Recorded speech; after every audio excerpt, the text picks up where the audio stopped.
what I thought I would talk about tonight, friends, I was talking with somebody a number of days ago, and they brought up the question of Mara, M-A-R-A, who is the sort of the demon of the Buddhist tradition, and wanting to learn more about Mara, and it intrigued me to think about that as a Dharma talk about the nature of Mara, and I don't recall having heard one myself before, so seemed good, and it was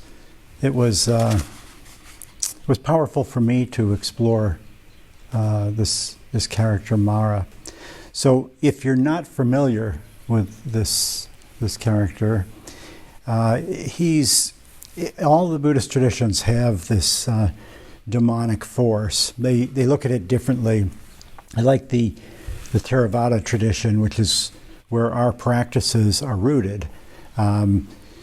They have the suttas, the teachings of the Buddha have Mara as a demon, but he's kind of a lovable demon.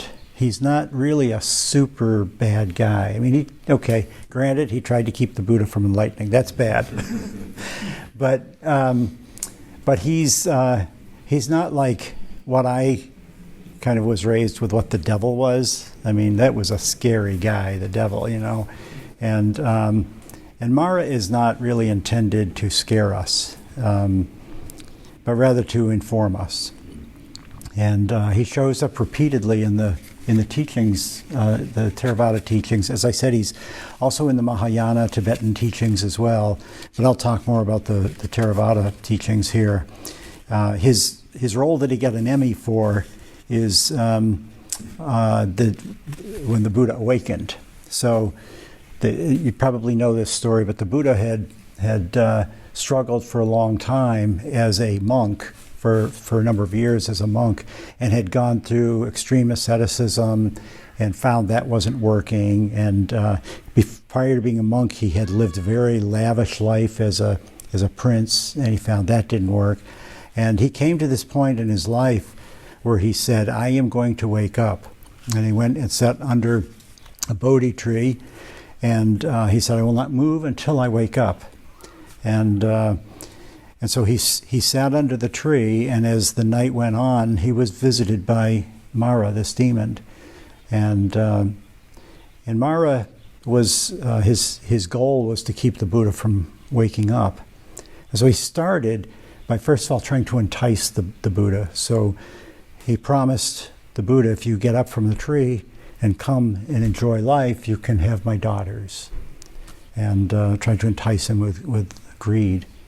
And the Buddha just sat there. He did not respond to Mara.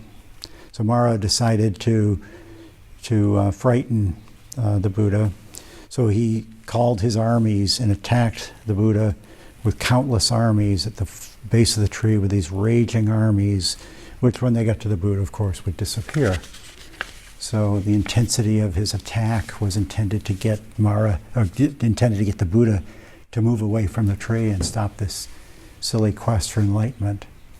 And that didn't work. That was the second watch of the night. The third part of the night, Mara was exasperated. He had tried his daughters, his delightful side. He had tried his aversive side with his armies, and they weren't working. And in enragement, he said, who do you think you are that you should be able to be enlightened? And the Buddha touched the ground with his hand and said, by the fact that I'm here, that I'm a human, that gives me the right to be awakened. And we see often statues of the Buddha touching the ground. That's that moment. And with that, the Buddha was dispelled. The Mara was dispelled and disappeared. And in that moment is when the Buddha became enlightened. So if you're Christian, you know the story in another version of Jesus in the desert. It's a very similar story with the devil. And there's common stories like this of having some sort of demonic force attempting to overpower a wise sage, an enlightened one, or one close to awakening. So this was where most of us become aware of Mara, is as this this demon whose quest it was to unseat the Buddha before he became awakened. But he does show up in many other places in the suttas, and there's just a couple I'd like to share with you.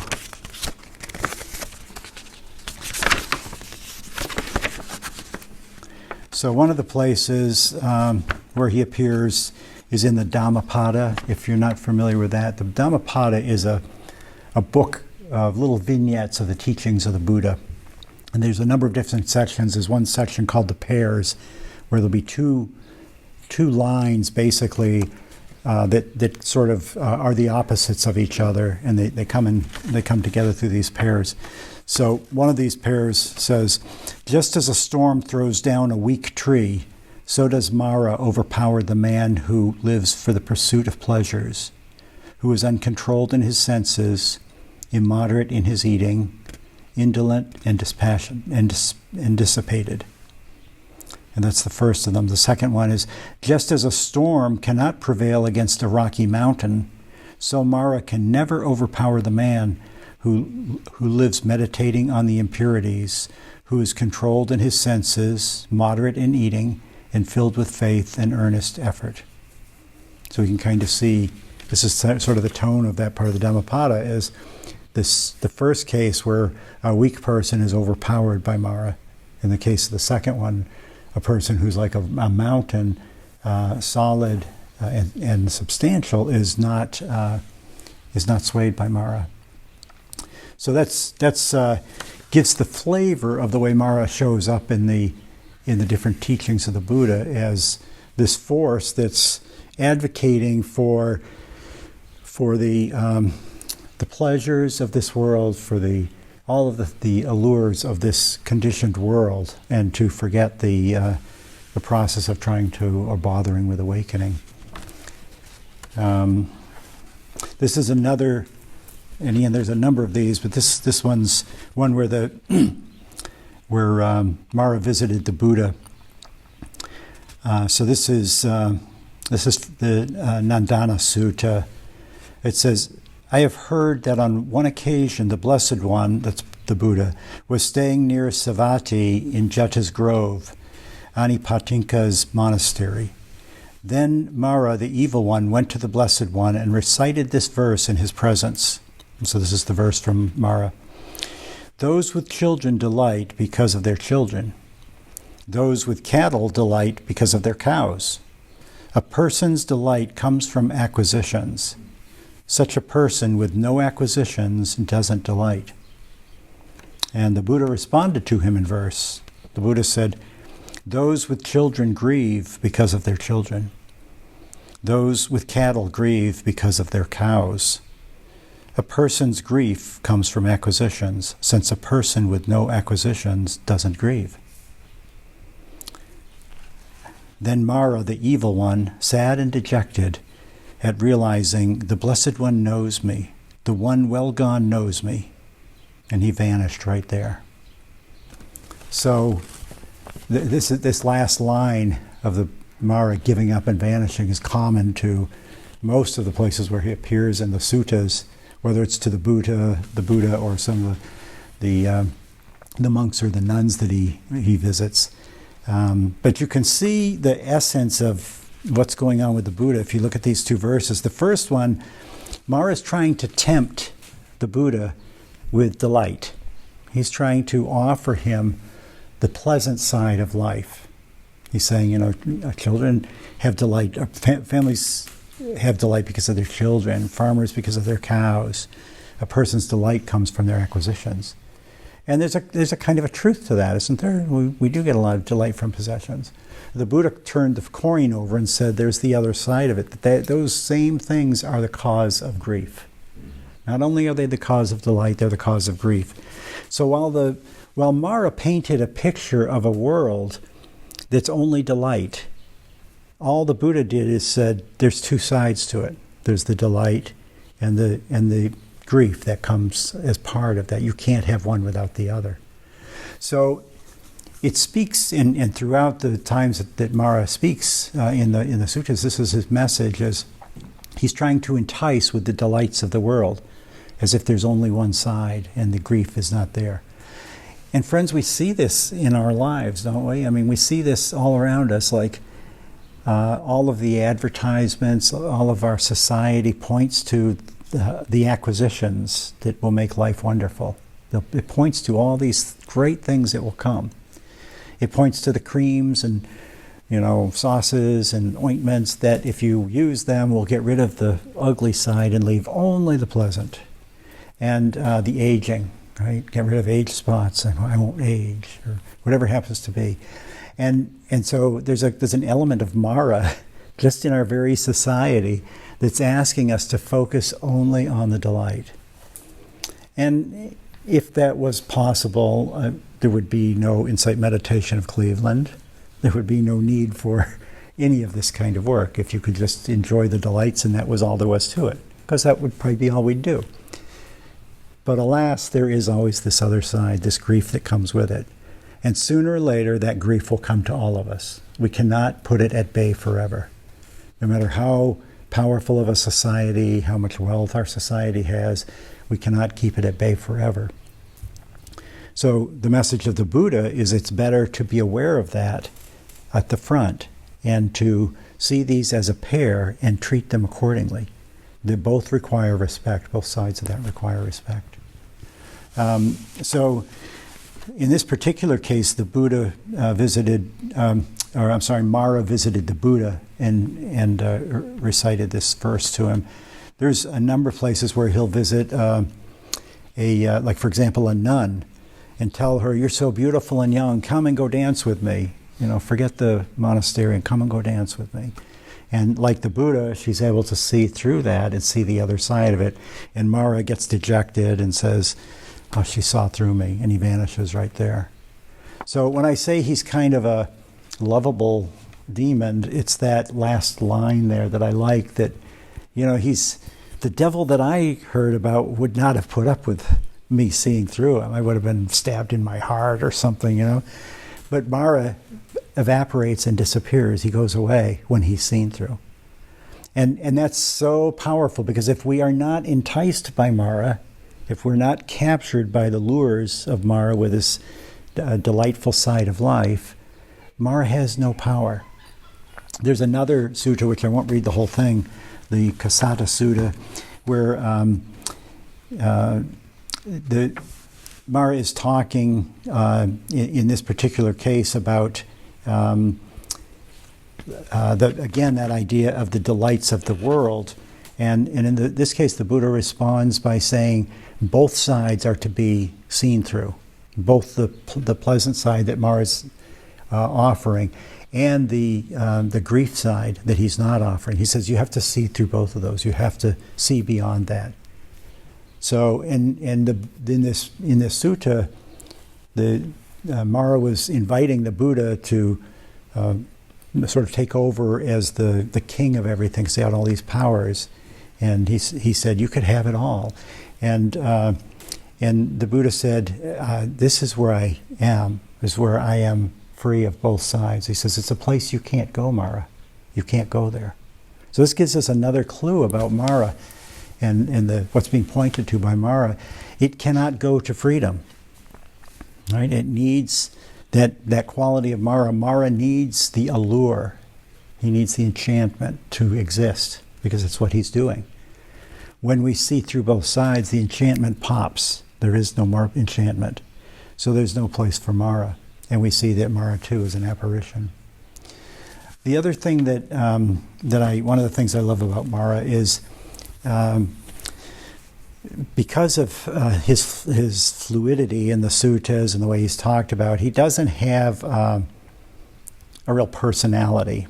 He doesn't have like when I was raised, the devil kind of had a personality to him. It was bad guy, through and through bad guy, and always evil and somebody to be afraid of. Mara, when you listen to these things, he almost sounds like he's trying to do something, gets disappointed when he can't get something, but he disappears like that. So there's this quality of like, what is that?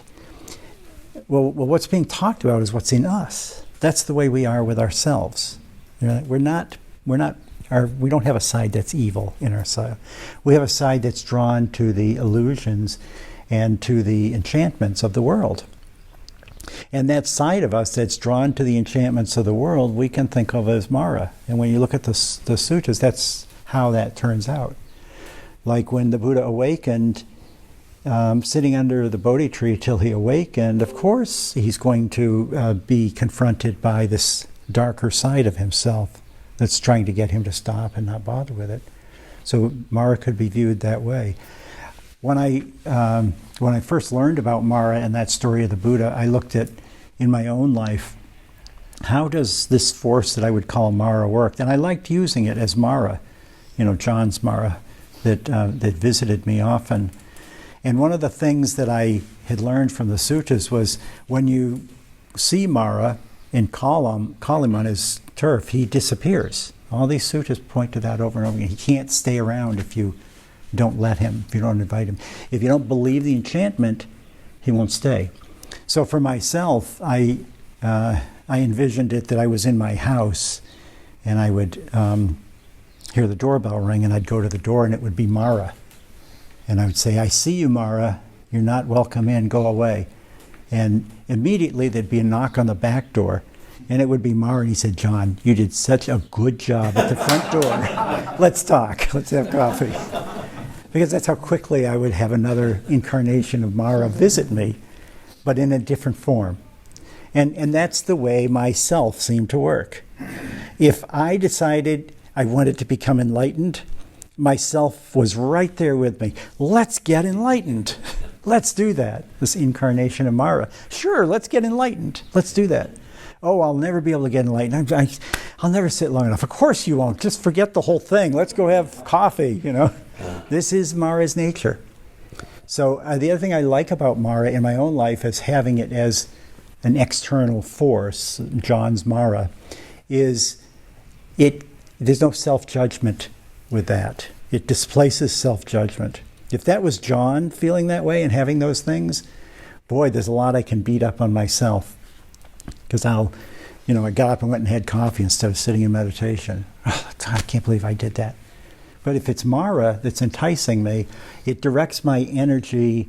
It's still looking at the thing, but it directs my energy towards the issue and not at judging myself for the way something came. So I found that having Mara, the qualities in myself that I think of as Mara, and being able to create this person, this entity of Mara, and have it be here and not here, gave me a sense of a freedom and a kind of a power almost over that part of myself, that it didn't have to be that way. And of course the struggle continues, because no matter what you do at the front door, Mara's immediately at the back door. But that's okay. Our job is only to see Mara in the moment, not to get rid of Mara. It looks like we think we're supposed to get rid of Mara, right? I mean, and whether you envision it as a entity or a demon or whatever out in front of you, or some part of yourself, some part of us thinks we need to get rid of these things within us. The things that our greeds, our aversions, our confusions, that if I just meditate enough, if I just go to the right retreat, if I just have the right awakening experience, that will all pop and disappear. And that very process is itself a kind of aversion. It's an aversion to a part of us that's just as much a part of us as the desire to awaken, just as much. The problem is not that that's a part of us. The problem is when we let that become the master of us, when we open the door and say, "Mara, come on in." And we usually don't do it that way, but Mara has something. "I brought cookies today." "Oh, really? What kind did you bring?" And he's in the house. So we just need to be diligent at the doors. That's our sense doors, right? We have to be diligent at our sense doors, looking always for how is Mara visiting today? What's the enticement of the day? And Mara has this ability through our sense doors, including, which is the key one, is the mind, right? The thoughts, to intersperse in with our mind through our thoughts and enchant us. So please understand, this is metaphor I'm speaking, and I'm not really saying there's some demon crawling into your brain. Please don't take it that way. But if you think about how your brain, how your mind gets enchanted, you don't know you're being enchanted when it's happening. You don't know that you've been thrown off track because you are caught up in whatever the story of the mind is. It's only later that you see, oh, I see what happened. If, on the other hand, we're able to watch these sense doors through training of mindfulness and being present, if we're able to watch those, then it is very much like being at the door when the enchantments first begin to arise. And we see them for what they are, and we don't let them in. Somebody was talking earlier in the check-in about mindfulness as just being every day and not this digging in kind of thing. That's the nature of mindfulness when we've practiced it to the point that it becomes part of who we are. When you're thinking about being mindful, you're not mindful. You're thinking about being mindful. When you're working on being mindful, you're not mindful. You're working on being mindful. If you were being mindful when you were working on being mindful, you would be completely aware, I'm working on being mindful, from a place of freedom, not a place of digging in. So a lot of times you'll hear teachers say, stop being mindful. Stop doing that. Stop digging yourself a hole to find yourself in, to try to find this freedom. So as we cultivate this thing, we can watch our sense doors, we can watch our thoughts as they arise, and not even think that we're watching our thoughts. But the allures of Mara, as they arise in us, become like little red flags. Hey, look what's going on here. Look what's going on. And we have this space to say, no, thank you, Mara, no. And the gentle demon that he is, he will go away. Have you ever had to fight a thought when you paid attention to it mindfully? It might come back, friends. I'm not saying it's not going to come back. But in the moment, thoughts just go when we just look at them. They stay when we either engage them and energize them that way, or when we try to push them away.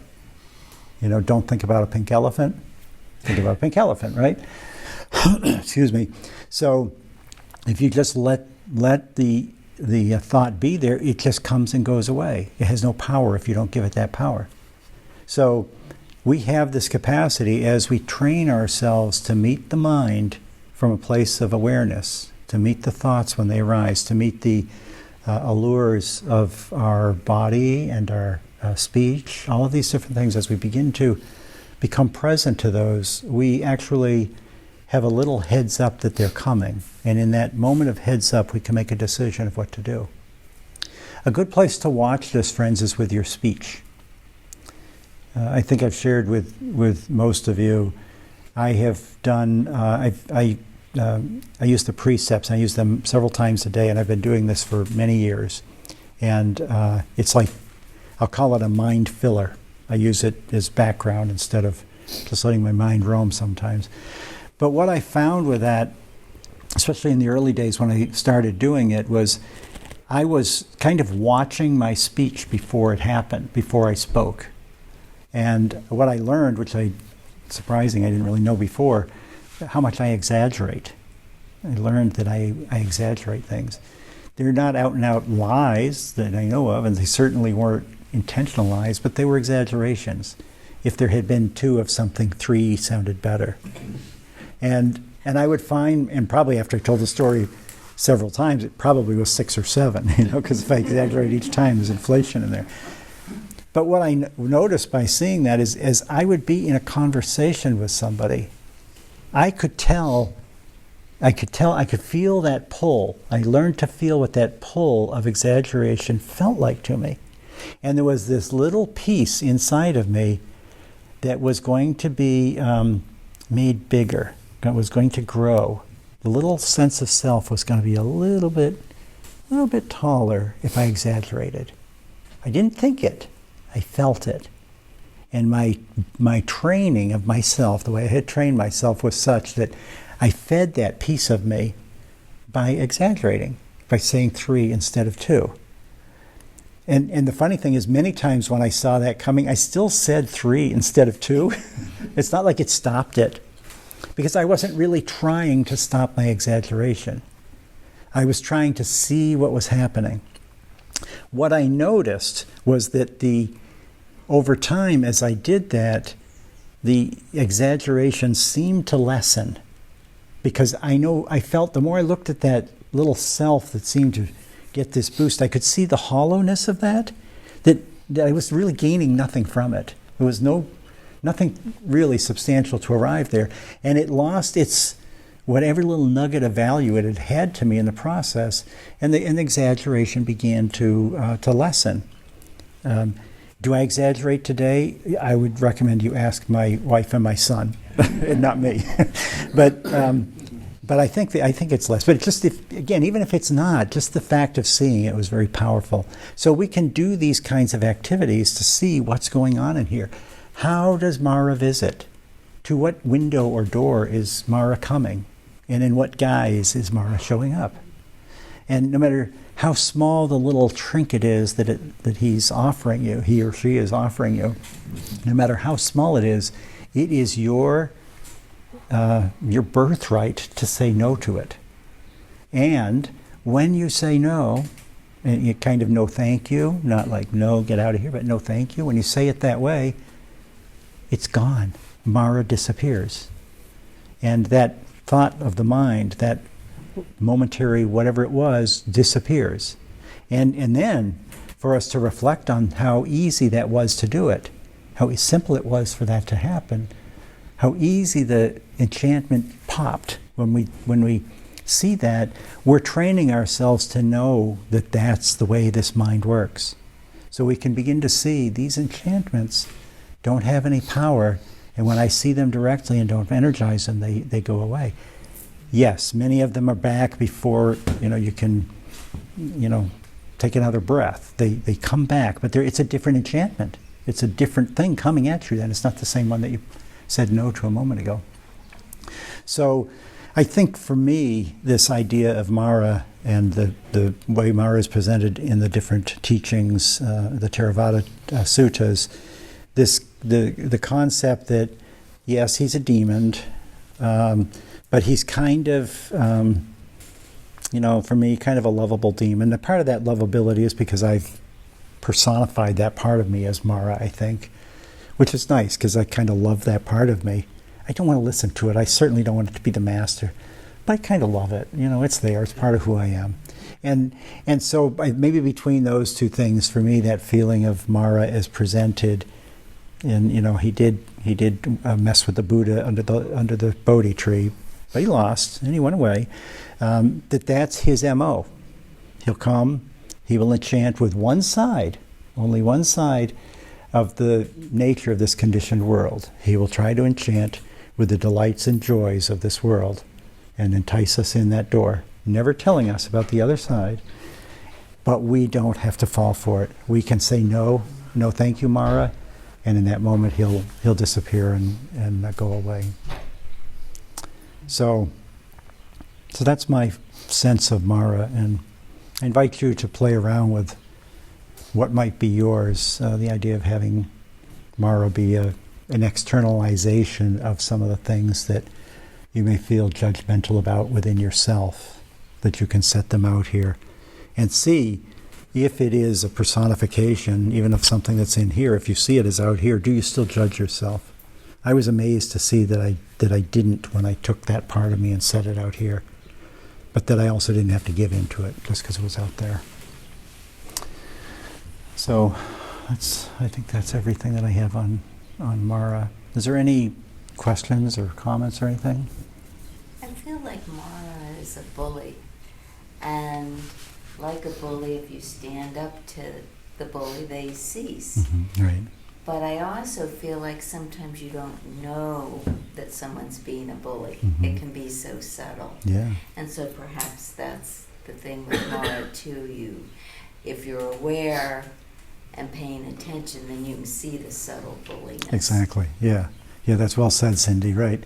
So that force only has power if we're not looking. Right. Yeah. Somebody else said? Yagi. You refer to Mara being always the one who, an actor, an interest that entices us. This is good. Come. Yeah. Yeah. All right. So, but part of what I see as an impediment to being free, all right, is not that desire or interest in that thing which is so attractive, but rather it's for example, a self-criticism. Yeah. Well, why did you do that? Why did you say it that way? Right. You know what I mean? Yeah. And I feel that keeps me from being free, as much as if I was saying, oh, I want another chocolate. And so is Mara also at times on the side of the negativity side? Yeah, absolutely, Guy. And I probably should have spent more time on talking about that. That's what he did with the Buddha, right? Mara manifests in 3 flavors: the delight, the aversion, the armies coming at you, and confusion, not knowing where it leads to, so acting from that place of not knowing. So absolutely, yes, the aversive side of us can be seen as Mara as well. And again, I think setting that outside to the extent that we're able to, and seeing it as a personification out here, so that I'm not doing that to myself. It's just some part, this demoned piece, can be helpful. Thank you. John, that was just wonderful. Could you repeat again when the Buddha touches the earth, what he says to Mara? Yeah, so depending upon which of the Sutta versions of it you read, it basically was, in essence, it's just by the fact that I'm here, that I'm in this human form, that I have the birthright to be free. It's just that I'm connected to the earth. So his touching the earth was that manifesting that connection. So it's not like he had some special, superpowers that enabled him to be free, that just by his being here, by being on this ground, being this human, he had the right to be free. That's wonderful. I often think about, I see you, Mara, as a touching of the earth, right? Bringing me to the here and now. I don't have a philosophy about how it works, but it does seem to work to just be present. Yeah. And those illusions become less, they're all about the past and the future. And so here I am now. Yeah. So thank you. That was helpful. Yeah. Yeah, and I think you're touching on something that's really valuable, Dave, it is an illusion. I mean, when the Buddha was under the tree and the armies were coming at him, if he believed those armies to be real, my gosh, what would that be like to be attacked by armies of soldiers with swords? But in seeing clearly that this is just an illusion, and we can see that too, the armies had no power over him. No matter what they looked like, no matter how powerful they seemed to be, they had no power over him. This is the metaphor for ourselves. When we see that these forces within ourselves, like you're talking about, Guy, some of the things that we judge ourselves, or some of the harsh ways we are with ourselves, the allure of the world to do things a certain way, to see that these are not, they're hallucinations, they're not real and substantial. When we begin to see that, they also evaporate and give us that space of freedom. Well, I had a friend just maybe a couple hours ago say that one of her favorite phrases was, okay, you can do that, but me, no. So it's a yes, but. And then she had another favorite phrase, well, what if I do this and so happens, So what if, and yes, but. And then I thought about another friend of mine who said, well, why not? Why not do it? And sometimes the habits of thinking in that were exemplified by those 3 phrases, those are things that sometimes I just don't see in myself. Someone might say, well, let's go to the park. Yes, but, I'm not open to another experience. One of the stories of Mara that I have heard more than the Buddhist one, the Hindu one, and when touching the earth, he called upon the earth goddess Prithivi, and she rescued him. And that, to me, that's just an analogy about, if I just stop and ground myself and let the new appear, ask for help or let the new appear, then I don't have to be stuck in my own habits of thinking. Sometimes when I'm always, not sometimes, I'm always tempted to judge, to say no, to avoid, whatever my particular habits of thinking really are. And then when I let it go and something new happens, it's not that I was wrong, it's just, here's another street, why not? Yeah. Which is another, kind of phrase Yeah, too. yeah. Thank you, Zita. That's beautiful because it shows another approach to Mara, right? So there's not just one, my metaphor of the door is that's one way, but what you're talking about is a different way of seeing Mara. So by looking for ourselves for these, what are these blocks? How do I see these blocks? How do they manifest for me? You may find it's not even helpful to have, I'll say, a demon. Maybe there's something that makes that too harsh for you to envision, or like you said, Cindy, a bully. That's kind of a harsh being there, I mean, it represents more danger than I think we want to really have around that aspect of ourselves. So my vision of Mara as a visitor at the front door and the back door and everything, that may not work for you. A lovable demon may not resonate. So there are other ways to do this. But at the end of the day, I think the thing we're talking about here is being able to see that these are parts of ourselves that we're talking about, that the Buddha is talking about. These are parts of ourselves that we need to be able to meet in one way or another. We need to be able to come to see them.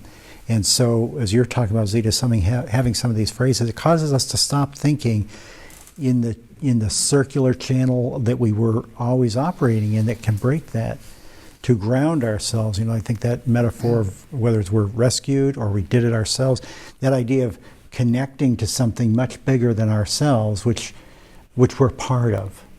So the earth, we're part of that. Or our God-given right, our birthright to be here, and the power that comes with that, the ability, the agency, and the advocacy that can come with just the fact that I'm here, allows us to see through these illusions that the mind over and over again weaves for us and beats us with in some cases.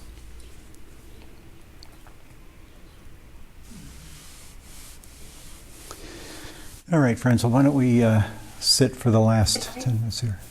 Can I just have a question, please? Oh, sure, absolutely. Oh, great. It's a two-parter.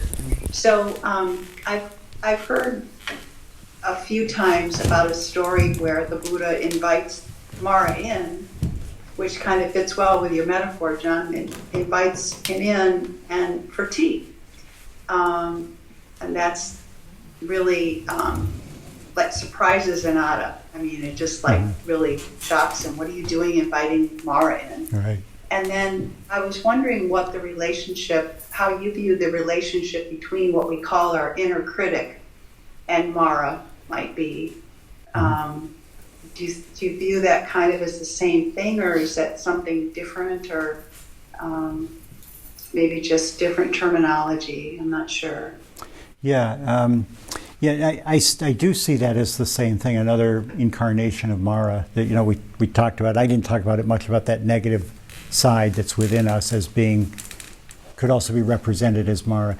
The things that are, the way to think of Mara is it's the enchanting forces that are trying to keep us within ourselves, that are at force to keep us away from freedom. So whether it's an inner critic, an inner, greedy person, a judge of everything that's going on and the world just can't work out, all of those different voices we can view as this personification, if you will, of Mara, if that works for us. So yes, I think the telltale sign is the enchantment that comes with those things. And they come in three flavors, is what the Buddha told us. So that, they're either going to be some sort of desire or some sort of aversion or confusion. That's an important one to know, because we tend to, when we're confused, we don't often know we're confused. So in the way the Buddha taught confusion or delusion was not understanding the Four Noble Truths and not understanding cause and effect. That's it. So if we begin to understand this leads to that, my actions today lead to what happens tomorrow, the kind of clarity that comes when we see that will dispel the the confusion or the Mara of confusion that comes to us that is trying to react to some fervor of the moment, a political article we read, or something we saw in the news, or something somebody said to us that closes our world down.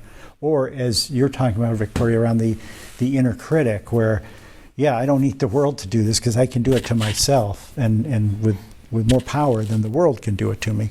So again, I think it's possible for us to, instead of thinking of that as me doing that to me, which is hard, right? It's like when I'm doing it to myself, where's the opening? Where's the outlet for that? But if I can take the critic voice, if I can take that part and personify it as a Mara or whatever, and set it a few inches before my face, then when it's talking to me, it's possible for me to be at peace, even as I'm hearing it. And for me, the tool that works is you're not invited in. Thank you, but you're just not invited in. So I think we can work with it that way.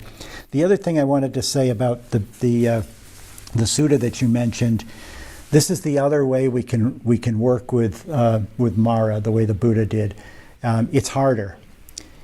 Mara is, and again, this is within us, is a very enticing set of conditions that is difficult for us to work with. Setting it out gives us the capacity to say, you're not welcome in. But it is also possible to work with it from within, to feel the greeds and let the greeds be our practice, to feel the aversion and let the aversion be our practice. So we're not feeding it, it's just like we're in the enemy territory, so to speak, but we're using this as a very deep kind of practice to learn, what is this like? What is this like to feel this greed? I'm not going to push it away. I'm inviting Mara in for tea. But I'm not letting Mara take over. Mara's here for tea only. But that's harder to do because it's so enticing. You know, the mind gets so enticed by these things that, you know, his power, our power, that part of us is hard enough to deal with when we're just trying to see it for what it is and set it aside. But the more we do that, the more ability we have to meet it the way that the Buddha did, where we can say, yes, here's my aversions, here's my greeds, here's my confusions. Let's have tea. Let's sit down together. Let's have tea. So thank you for bringing that up. Rumi's guest house. Yes, right, absolutely. Yeah, that's it. Yeah, the guest house is very much where you're inviting Mara in for tea. Yeah. Or Plato's cave. Yeah, that's a big one, right? That's got them all in there. The shadows. Yeah. But John, if you're going to invite Mara in, right, is it wise to invite Mara in before we know we can invite Mara in without suffering because of it? Well, I mean, how do you know you can afford to invite yeah, Mara in? you need to have mastered Mara at the door, I think, first. Don't invite him in till you've mastered saying no. Right. I mean, you want to. It's like if you're having self-judgments. Let's say you beat yourself internally in judgments. Until you can set aside that judgment and stop believing it, to engage it as a form of practice is really tough because it's so powerful. So I think it's not worth trying that until we're able to see my judge is just a quality of mind. It has no substance to it, has no validity to it, and its only power is when I give it power. From that space now, I can now invite it in, knowing that I'm on the higher ground, I'm on the good side of the table, so to speak. Come in, have tea with me, judge. And one of the things we find, as the Buddha finds with Mara, is there's nothing there. It's empty. That self is not what we took it to be. So at some point, that kind of work is good to see through this sense of self and the sides of it that we would identify as a Mara. But to get to that point, the qualities of grappling with it, of trying to win the battle with it, we have to overpower that before we can invite it in. Thank you. Yeah. All right, friends. Well, thank you very much. I think that's it for the evening.